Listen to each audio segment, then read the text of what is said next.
দেখুন বাবারা, আমি আপনাদের উদ্দেশ্যে বলছি এবং সুশীল সমাজের উদ্দেশ্যে বলছি, মনে করুন এটা আমার বাবার ছবি, আমার বাবার ছবি। এটা আমার নয়, বিশ্বের মুসলমানের প্রাণের ছবি, ঠিক না ভাই?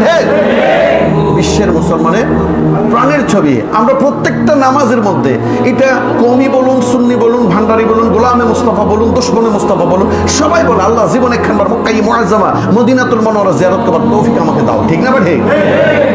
দুশমনে মুস্তাফা এই কথা বলে, আর গোলামে মুস্তাফা দুইটা বলে আল্লাহ আমাকে মক্কা মুআজ্জামা এবং মদিনায়ে মুনাওয়ারা জিয়ারত করার তৌফিক দাও। আর দুশমনে মুস্তাফা বলে আল্লাহ আমারে মক্কা মুআজ্জামা জিয়ারত করার তৌফিক দাও।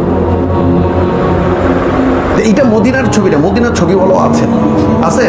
ও মাশাআল্লাহ, দেখান না বাবা, আমাকে আগে আমার একটু দেখান। জি জি দেখুন মদিনা এবং মক্কা। এখন আপনি দেখুন, বাস হয়েছে, স্পষ্ট হয়েছে বাবা। এই নামাজ, আসরের নামাজের পর দেখা যায় ইমাম সাহেব মুক্তদির দিকে ঘুরে বসেন, ঠিক না বাড়ি? পূর্ব দিক হয়ে বসেন।